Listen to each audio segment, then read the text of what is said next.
Sometimes books just got too much knowledge. Hello everyone, the Nerdly Kingdom, where we talk about nerdly kingdoms. I'm Brad, aka Toto McGillicuddy, and I'm joined here by these two.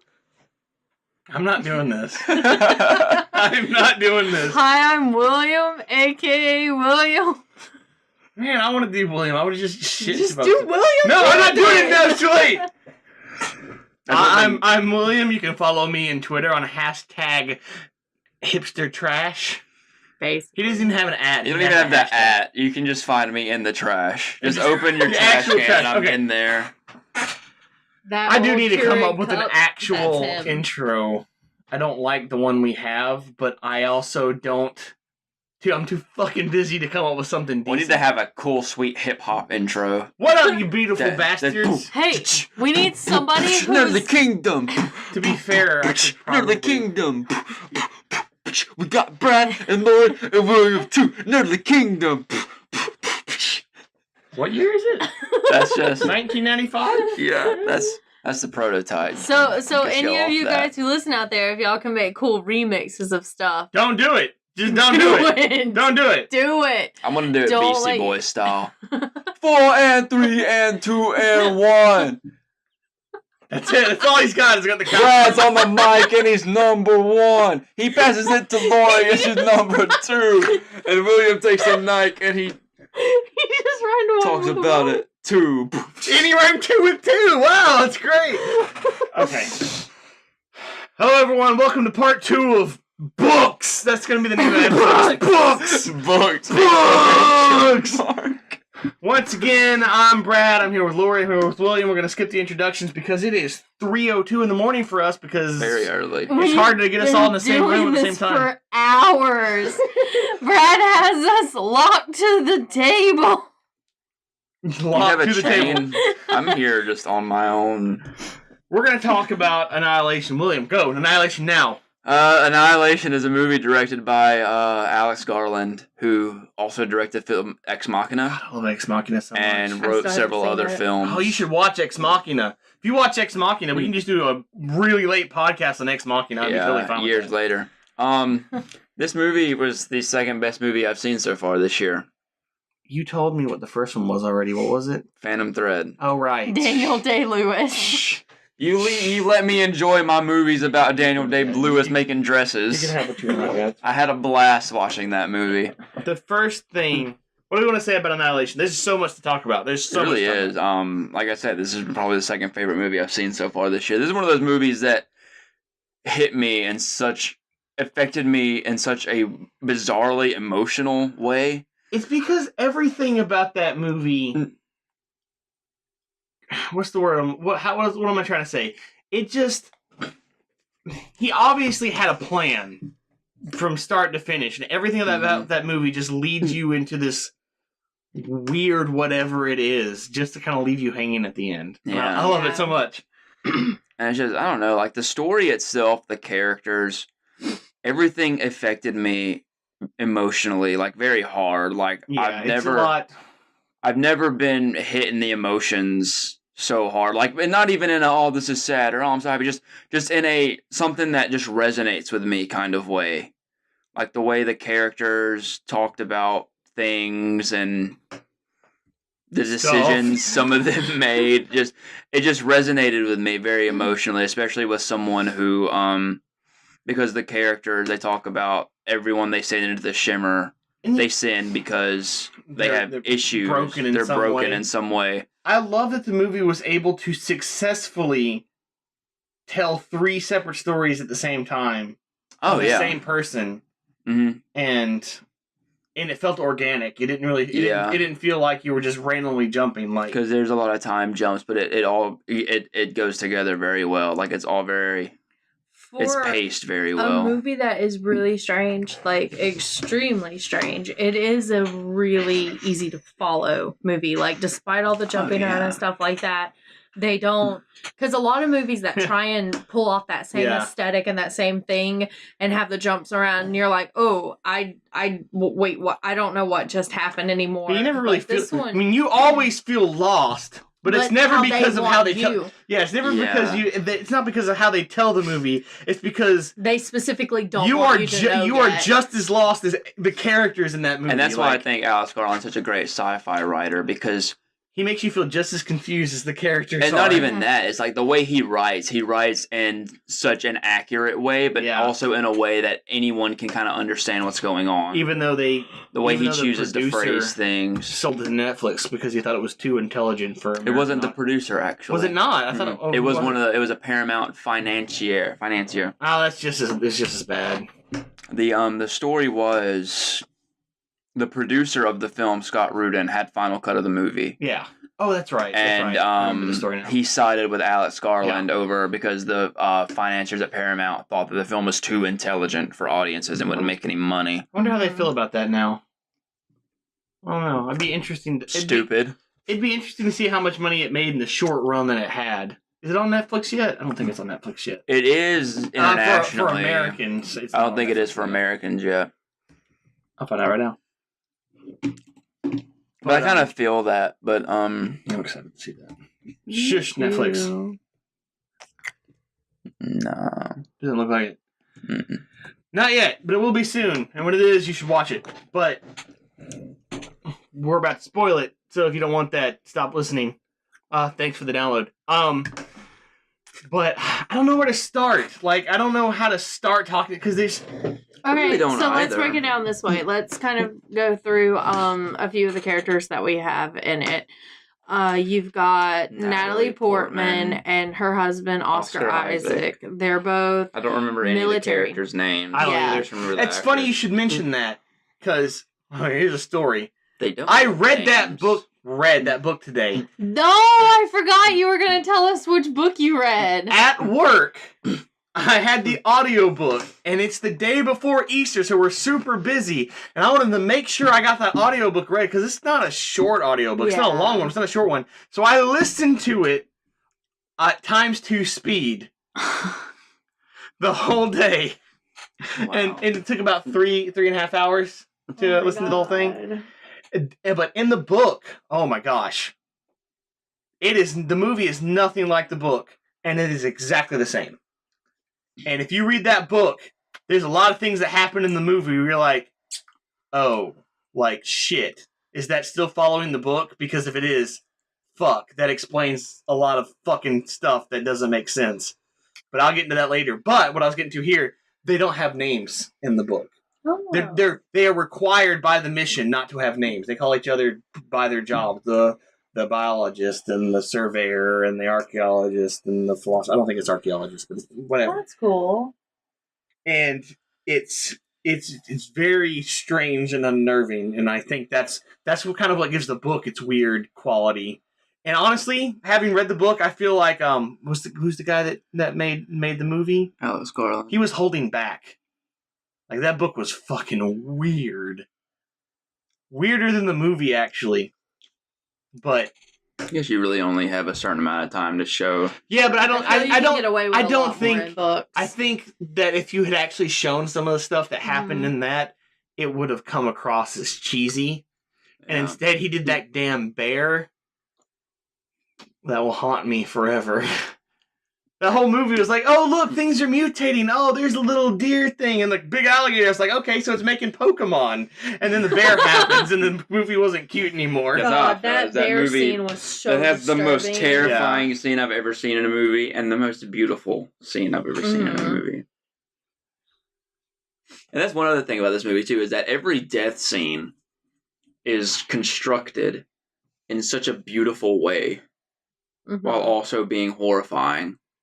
Like the pool wall sequence, where that whole Oh, that body yeah. is just spored out That all was- across. That was, beautiful and horrific. The whole It looked movie. like an art installation. Kind of like the music. The music Mhm. in this was either beautiful and horrific or this weird, almost upbeat banjo music. Yeah. It was like, that music was almost like, yeah, relax. I dare you. It's fine. Everything will be fine. I dare you. Just relax. I was like, the music was just taunting you. because you knew something bad was going to happen, and the music wasn't quite upbeat enough to get you out of that, just to make sure you're right in that edge of just unknowing. Like, it just, the whole movie was just about you not knowing, and then at the end of the movie, you still don't know. Like, I'm just going to jump into it. At what point did we see her get the tattoo? Because I missed it. Alicia immediately picked up on it. You don't quite see it yet, but there's one scene when they're in the boats. And you see her scratching in her forearm. That's right, and it's slowly starting to change. Yeah. Because what happens is, it starts to show up, and you start getting signs of it. I remember that now, yeah. But you don't see it on her until they find the pool wall body, because the pool wall body had the tattoo on his arm. And then after that, I don't think it immediately goes to Natalie Portman's character. I think it goes to someone else, and then it goes to Natalie Portman's character. And there's, which I think, and I might be jumping too far ahead at this point, but I genuinely think that that's not Natalie Portman at the end. Just like it's not Oscar Isaac in the end. Yeah. I'm still conflicted on that. Because I don't think the glass of water. That's why. Because when they show you the glass of water sitting there, and you see, the first time you see Oscar Isaac sitting down at the table, you have the glass of water, and you see him backwards to symbolize he's the mirror image of his actual self. He's not the real one. And they do the exact same thing with Natalie Portman. I think because she touched the thing, she is a better copy than the copy of her husband. That would make sense. But at the same time, they talk about the fact that they're in the shimmer means they're constantly mutating. Yeah, or maybe it's not even that she's a copy. She is just become part of it. It's, the other thing, she's the same person, but she's carrying more with her as well. More shimmer, whatever it is. Plus, it works with a good thematic ending as well. And because her eyes did the weird color change thing at the end. It's very strange. Even that, the visuals of that movie were crazy and at the same time, very telling. Like, I feel like every weird mutation was to bring some point across.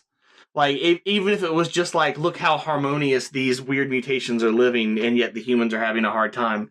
I'm not sure what significance that had. Actually, I just now thought of what significance that has. Well, it's because the whole movie had one common theme, which is nowhere in the books, but I love it in the movie. Like, it comes up over and over and over and over again. The very first scene in the movie, well, almost the first scene, she's teaching the kids to study about cancer.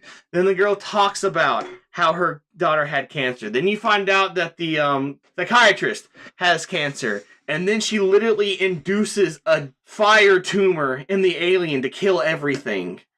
And I think the whole point is that humans were the tumor on nature because they just couldn't live in it like everything else could. And that makes sense too. You know, it's very realistic because nature has a way of surviving. That's a ongoing. Any movie that really has to do with nature, anything that pretty much is attacking humans, nature itself, non-human nature, proves that it continues and it thrives and it survives. And this is just the same. It just adapts and keeps going. I'm just laughing. You look like you're about to die. I am. Do you want to use an energy drink? Finds a way. I'm Life gonna finds fall a way. asleep. No, but what was that? But like, what was I talking about? Originally it was about the tattoo. It's very fun fact. The book. Here's the thing. I'm going to talk about the movie a little bit more first, but I'm not sure what to say. It's so hard to actually articulate what I think about this movie because it's so vague about everything and so intentionally vague. Like, I don't know what to make out of it. I almost feel like we need to come back when we're less tired to talk about this movie. The other thing that I liked about it was that it was something that isn't explained because I don't know about the book, but the movie, the focus of the movie really is more of her character and her character journey and how this kind of relates to her thematically. Yeah. So ultimately, it's very much the purpose of the alien, the purpose of the shimmer isn't necessary. Yeah. But it's more so it's more so about her paying her own penance. Yeah, it's the same. Yeah, it's the same way in the book because in the book, there's a lot of people I was reading didn't like the fact that their marriage was being broken up because she was cheating because that wasn't in the book. I was like, no, in the book she was just a fucking bitch. Like, there's just no other way to describe it. Like, she's very antisocial, and she had a social husband, and she would take that out on him. And he would try to connect with her, and she's like, I don't need you to connect with me. It's like, this is just who I am. And she just pushed him away and pushed him away and pushed him away. And when he left, she blamed him. And the last half of the book is her realizing that it's her fault and she feels guilty about it. I was like, she was the bad guy in the book too. She's the bad guy in the movie. They just did it in a way that was a lot simpler to explain in the movie format. Yeah.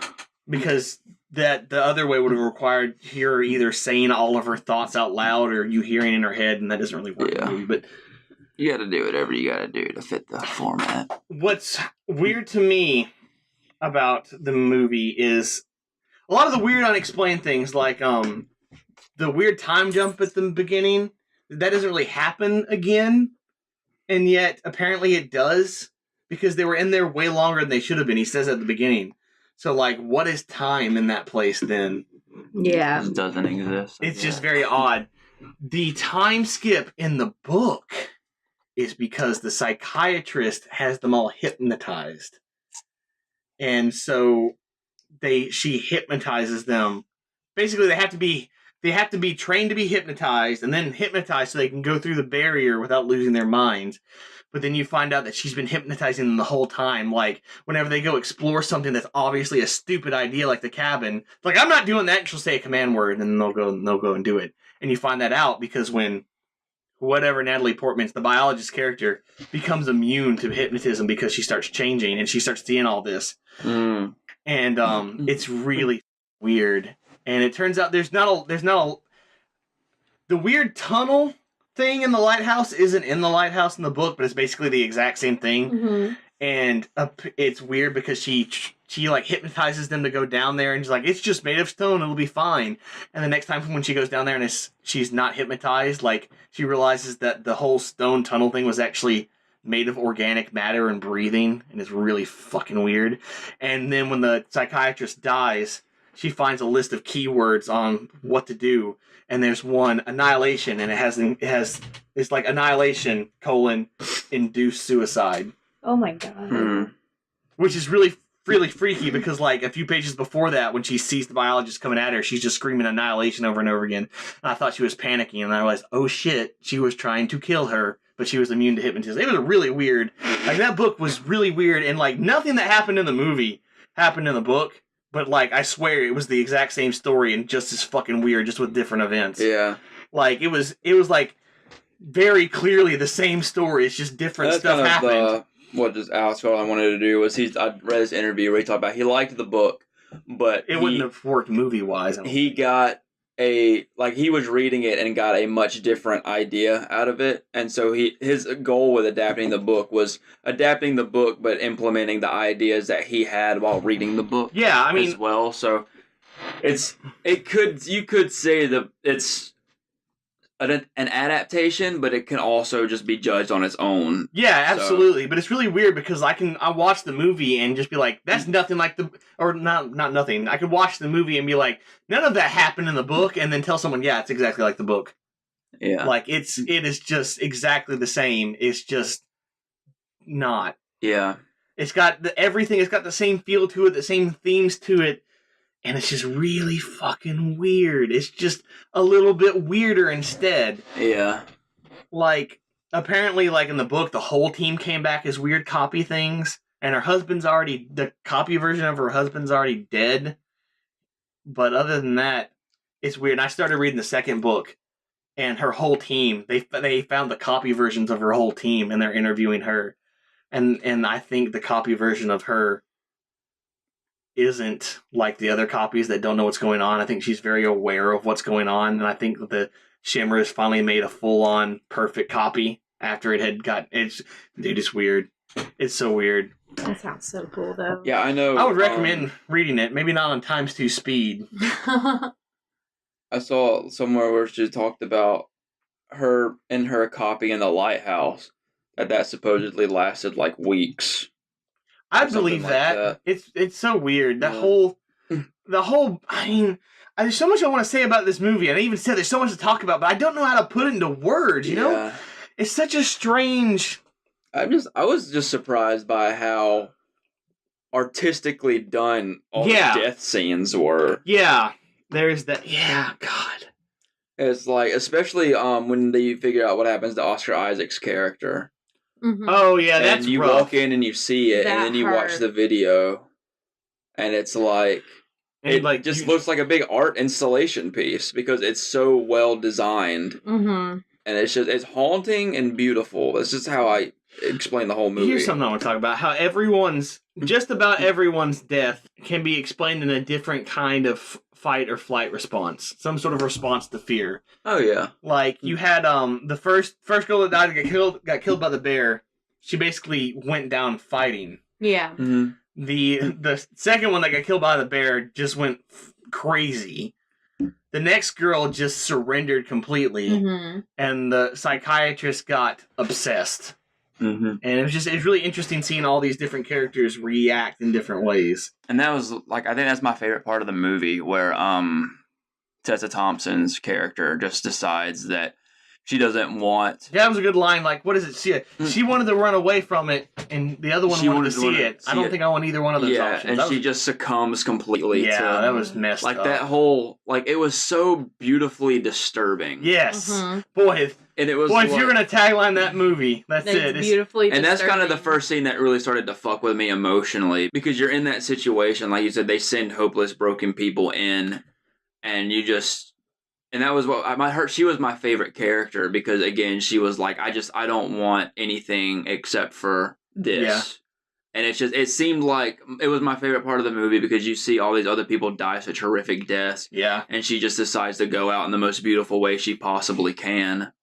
yeah. It's And just seeing her at first when she comes over, she's got the vines growing out of her arm man, already. and you know what's coming. Yeah, and just watching her walk away while flowers are sprouting out of her back, and it's so disturbing, and the music that played during it was really beautiful too, Mhm. and it just fucked with my soul. You know, one difference in the book, the psychiatrist, she doesn't have cancer. She goes in because she has basically gone kind of crazy because she has sent hundreds of people to their death. And so she just goes in herself, and it's like, either I'm going to solve it or I'm going to die because I can't live with this anymore. Her death scene was kind of fucked with me too, just that whole... Oh yeah, thing. that basically that does happen in the book, except she doesn't become the thing. Yeah. But the thing does get her, because she gets mauled by the bear.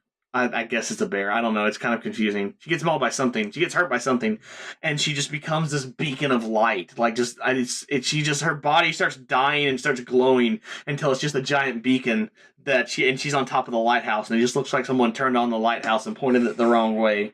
It was really weird. I understand the book less than I do the movie. Yeah. Actually, the more I think about it, because in the book, they don't even go through the border. They don't explain it at all, and so you don't know where the border is. And I almost feel like they keep lying about they're lying about the border. They keep saying the border is farther on, and that you need to go through. And I finally realized that they're telling them that so they don't realize that they're already inside of it. Because I think it not only changes you, but it hypnotizes you too.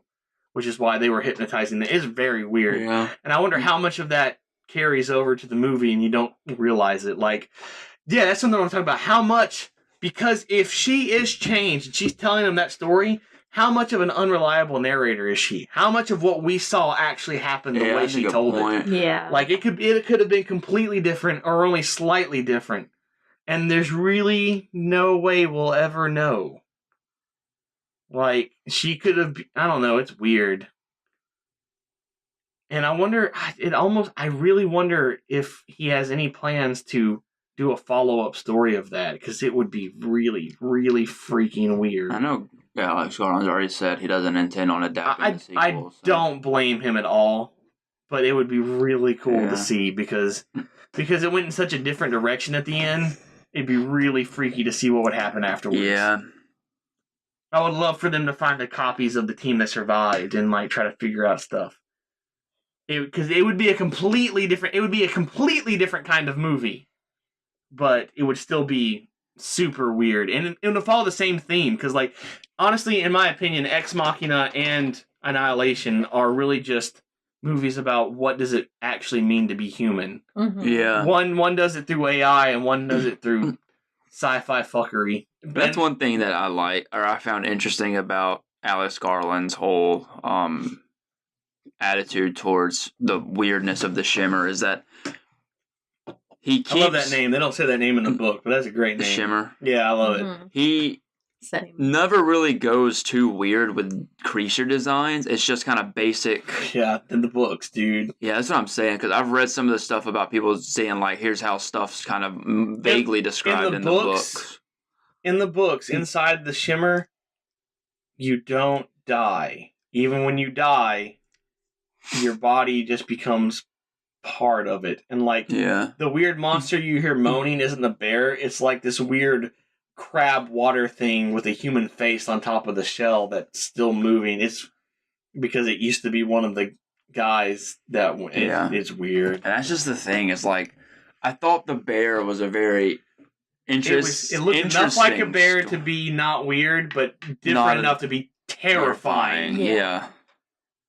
And the mimicking just... God, that was... fucked me up. Because that... Oh, yeah. Especially when they talk about that the way things change you and assimilate you, that it probably really... It wasn't just mimicking, it really was her screaming because she became part of the bear. Yeah. And that's horrific. That's just straight up horrific. Oh, yeah. And that bear, the way that bear looked, that look has a name, and I can't think of it. But, like, if you've ever played the Telltale game A Wolf Among Us, the Jersey Devil. The way he looks in that game. Oh, I should put a Wolf Among Us, I suppose, so you get the right picture. It's got that look. Oh, yeah. If Alicia ever had an aesthetic, that is it. It's weird, but it's her. And it's nasty. You should play that game. It's really good. Gotcha. But, like, the whole thing is just disturbing. And it's almost like... And it's not even that it's disturbing. A lot of it's disturbing just because you know that it's just a place where human beings just do not belong. Yeah. And I love how they physically manifested the... whatever it is. The thing. Yeah. They don't ever name it in the movie. Before it's the doppelganger, the whooshy ball. Yeah. The something. Yeah, so in that weird image on top of the weird music, you just think this is the weirdest thing that could ever happen. And then you have the girl from Ex Machina, not the main one, but the other one, plays Natalie Portman's doppelganger, and she does it so weird. Like, at first it was so perfect that I thought they were CGIing it and just using, like, motion tracking. Yeah. Then I realized it was slightly off enough that it was a real person. That just made it more disturbing. Yeah. Like, it did a really good job, and I don't like watching that scene again. Like, I did not enjoy watching that scene What I again. liked about it, I don't know why it scared me, but holy crap. The reason the Shimmer being as fucked up as it is the fact that they're sending self-destructive people into it. And they're becoming part of it. And so the Shimmer's it's learning based off of their self-destructive tendencies. Man, that's messed up. Oh, that happens in a Dean Koontz book. There's just this weird blob that just eats shit, and it stays a blob. And then it starts eating human people, and human people are so awful that when it starts assimilating our memories, instead of it being like, maybe I'm a human being, no. It eats people, and people are so awful it decides it's Satan and tries to take over the world. But that's the thing, is that it's so used, like, everyone that's been sent into it has been a self-destructive person who, in moments of self-destructiveness, turn to the easiest way they can to get themselves out of the equation. Which they bring up at the end. That's why, like, why did you survive? It's like, because I had to come back. And that's why when she sets the grenade off in its hands, the first reaction it does is to burn itself down. Because all it knows what to do is self-destruct. Man, don't make me feel bad for the creepy thing. And just like that, that's why she survives, because she's the only person that's had the will to come back. She gave it cancer too. I love that though. Like, she introduced that introduced the final self-destructive act. and it just self-destructed everything. Yeah.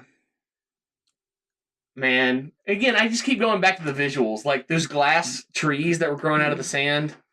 Oh yeah, dude, that was amazing. That was and then they'd catch on fire from the inside and shatter. I was like, just like even blowing this stuff up looks pretty. I don't know how long it must have taken to do all that. I don't know, but just the music and swelling. Kudos to whoever decided to design the weird stuff, like.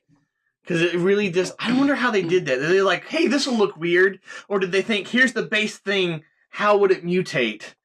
Because it's just, I don't know. Because I'd love to maybe a little bit of that guy's both. head, yeah. Because it sometimes kind of borderlines on like between whimsical and just absolute creepy.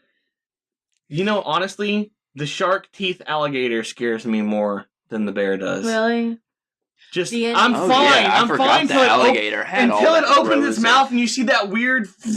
Because I have a Lovecraftian horror monster that I used to kill off Lori and some other people in a D&D game that had a mouth like that. Right. Like it was. I don't know if you remember that. You were having a bad day that day, but like it was just like a full suit of armor. But when it opened it up, it was like an organic, shapeless mass, and like it ended up having like the weird round sharp teeth. And then the teeth started spinning like a grinder, and it just grinded up one of their friends. It was awesome. I had a good day. I made them all cry. It was great. It was like the best D&D game ever. Josh was so pissed. Like, he would not talk to me for the next, 2 days. Wow. But yeah, that's... So, I don't know. Something about those teeth just freaked me out. Like, there's just way too many teeth, Yeah, and it's like, I don't know. Nobody needs that many I hate teeth. You ever seen... I was trying to get Dad to watch Annihilation, and he watched the trailer... Mm-hmm. There's no fucking point in watching the movie if you watch the trailer. It shows everything that happens in chronological order.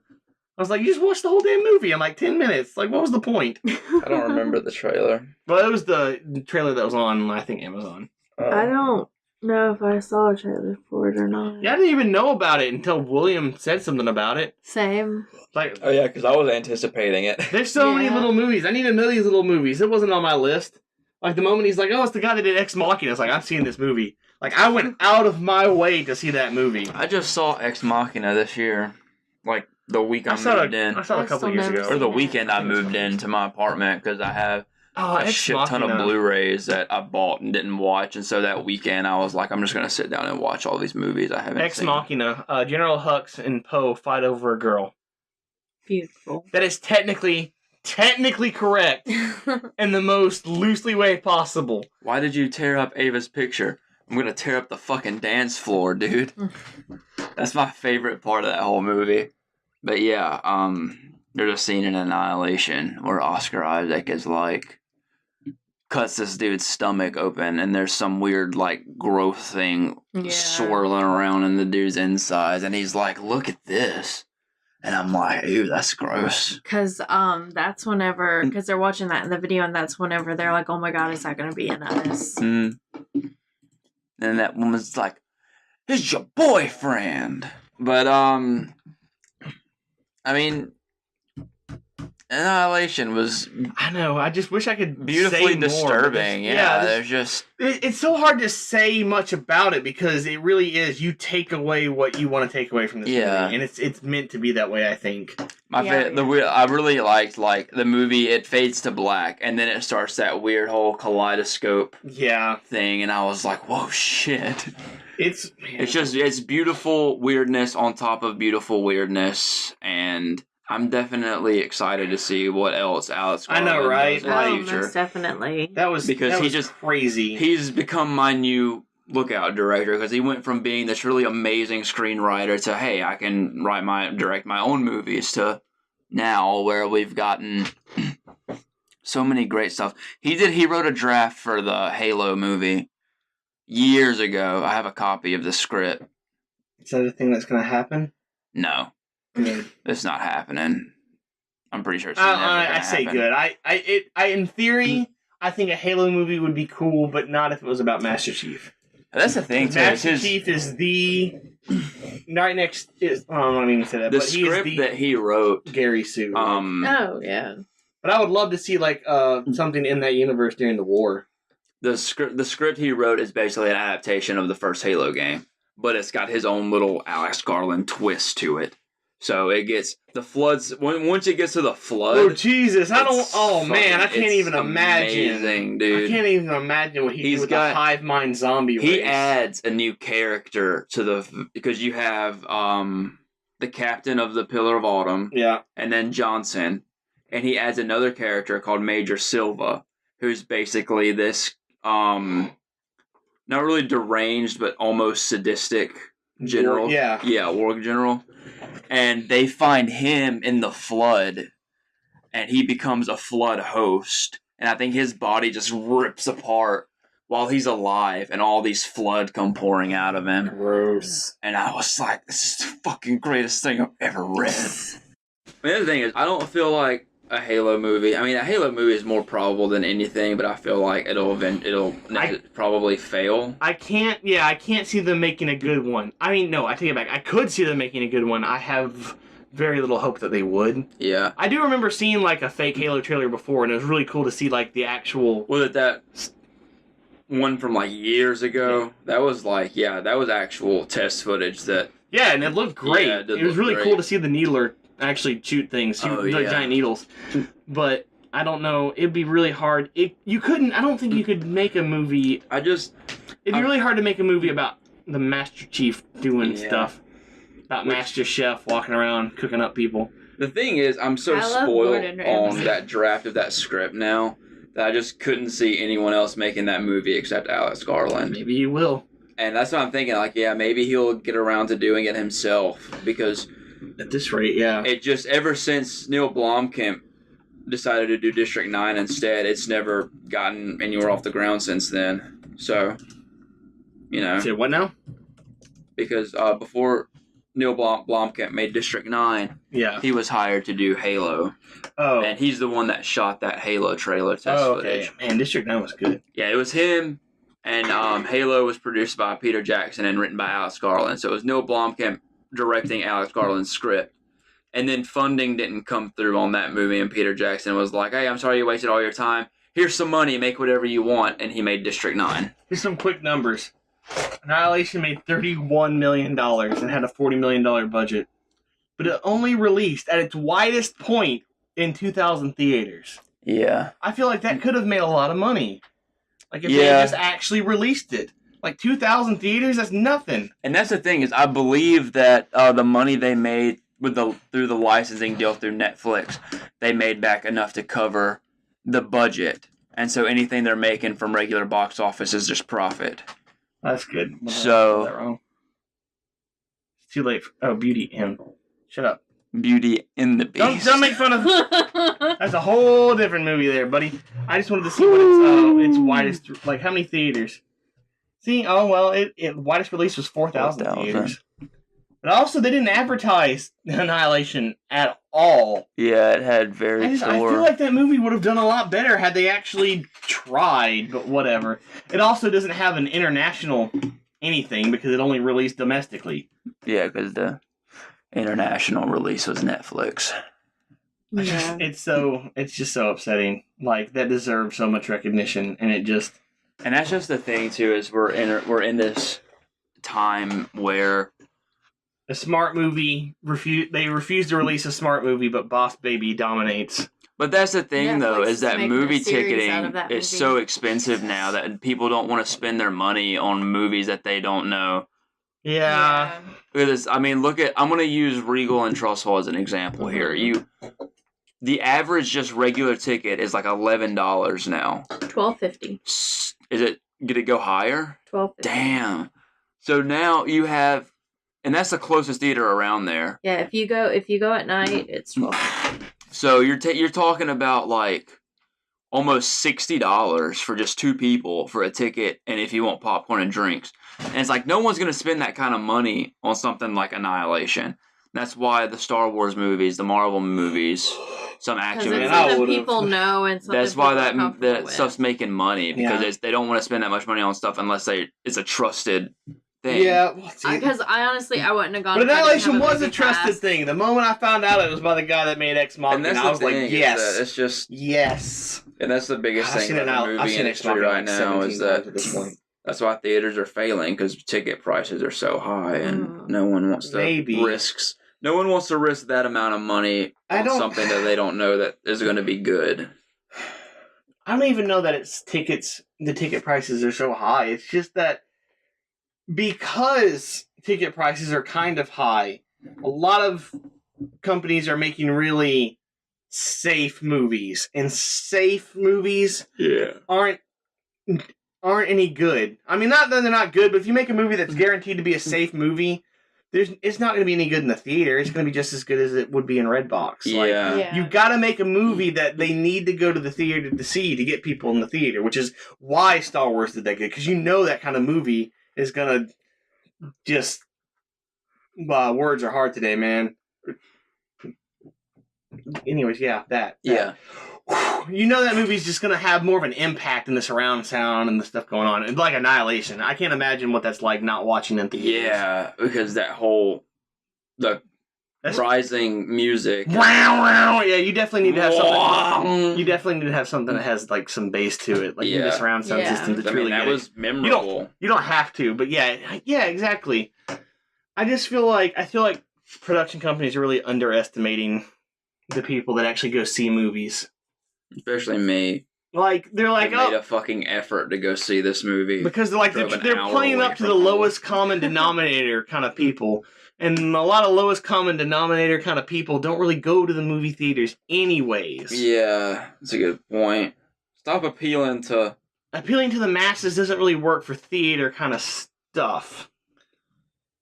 But I don't know. It is an issue, and the issue I'm having is like even before my theater got destroyed by the hail, it was an AMC, so who fucking cares? Like, unless I wanted to see, it had like 12 different amphitheaters, and unless I wanted to see the 3 top movies, unless I wanted to see Pacific Rim 2, Sherlock Gnomes, or that Christian movie. I couldn't. That's the only movies they showed, and all 12 of those. I had to drive all the way up to Huntsville just to see any other movie. Yeah. So screw AMC. I get it. They're making a profit with their biggest things, but not off of fucking me. How far have we gotten in this recording so far? I don't know, about 50 minutes. Why do you ask? I was wondering. I was like, anything, we could probably squeeze one more movie into this. I think she might die. Yeah, I was like, she will die. Go home. Yeah, that's what I was thinking. Like, if we can go see Tomb Raider, we'll come back and do Pacific Rim and Tomb Raider. Yes. Oh my God, please see Tomb Raider. Yeah, Tomb Raider is actually worth seeing. I think personally. I get off early Monday. So it won't make it into your top movies, but no. But I mean, I've been wanting to see it anyway. It has a lot of enjoyable. Yes, it's really enjoyable. Here's a quick review. It's really enjoyable, and it sets up for a sequel without you feeling like you're missing part of the story still. Yeah. It does it in a really obvious but subtle way, and I think it has a lot of potential. I think they were kind of playing it safe on this one to see how it would do. It's an origin story, William. Yeah. Yeah, I mean, I wasn't expecting it not to be. Yeah, it was a good one. No, actually, it's a really good origin shit, we're just going to do Tomb Raider if we don't stop. Okay, yeah, we got it. I'll talk to him about it when we get done. All right. If you like what you listen to, congratulations, you're weird. We're sorry. We're sorry. If you liked what you listened to, like us, subscribe us, rate us, Macarena, I don't care. Do whatever. If you want to contact us, which would be awesome, we're on, let's see if I can do this. We're on Instagram at thenerdlykingom. I'm Toto McG. There might be an underscore on there. I don't know. If there's going to be another Toto McG, that'd be really weird. That's a stupid name. What are you on Instagram? I'm Loriarty _, but yeah, I tend to just post gym selfies. Still, doesn't matter. Yeah, you have one, but we'll let them figure it out. Yeah. It's pretty easy to find. And on Twitter, we're at Easter egg hunt. Yeah. Right. Happy Easter! On Twitter, we're at _nerddom. I'm again at Toto McG. I think she's at Loriarty _hi, maybe? Hi with 2 eyes. Yes, you'll find it. Yeah. He don't have a Twitter. He doesn't have one because he's dumb. You can stalk my Instagram, but don't follow me because chances are I won't approve it. Rude. Yeah, I mean, rude. I'm Hey, not opening my doors to my Instagram up That's anytime fair. soon. So. You should make another one that's just for this, and then have a real one, and just confuse people. Switch back and forth. Which one's the real one? Which one's Yeah, not? I could probably do 2 and have a public one. Jacob and has keep my 2 one because he doesn't know private. how to delete the old one. Yeah, He just changed his name, and so like the real Jacob Lowe and like not Jacob Lowe or something like Oh that. my god. But we also have a Facebook page, and we have a Gmail account. Gmail. This is nerdlykingom at gmail.com. gmail.com. Great, thanks. Woo! I'm so And tired. seriously, we want to kind of have like open this up to have a discussion. We would have better content with I know. I meant kind of, you know, if you saw Annihilation, let us know what you think. We're going to be covering Pacific Rim Uprising. We're going to be covering Tomb Raider. There's a lot of Annihilation we didn't cover. And Because I feel we're like if so tired. Yeah, if someone brought up a bunch of stuff, I would love to go back and go over the stuff. We that they may did. turn around and do a reboot. Yeah, I mean, I would love that. And I meant to say on the Ready Player One, like I would love to see what other people would have had their avatars be if they were in the virtual And reality so, world. literally, don't be afraid to email us. We don't bite and we don't yell usually. I mean, and- not at people. We yell a lot, but We do yell a lot, but not in the aggressive, angry sort. And we would really love to hear from you guys and hear what you guys think, even if it's just letting us know you had a good day, because we care. We got some more movies coming up we'll be talking about soon, so... the only movie I want to see is A Quiet Place. Yeah, that's the only one coming up I'm going to be that- gone for a hot minute. Yeah. So... Well, we'll do A Quiet Place without you if we have to. Rude. I know, which it seems because I've really been looking forward to that movie. Yeah, well, I'm going to send y'all hate emails. We'll have a second one where you come back and be like, "What's your take on it?" You know, I'm gonna or you can listen to ours and then come back and tell us why we were wrong. I'm going to send y'all hate mail. I mean, you're going to a con, aren't you? I'm not going to feel bad for you. Yeah, I'm totally going. You're taking a vacation. You're not going to get any pity out of me. Yeah, I'm going to a con. It's going to be great. All right, woo. Yeah, I'm going to stop this now. Bye, guys. Bye. Happy I'm going whatever home. day you're I'm having. going home. I'm going home. I'm going home. I'm going to bed. I'm going to bed too, but I'm not going home. I'm Yeah. staying here. I need my bed. Like, Yeah. my bed. I need it.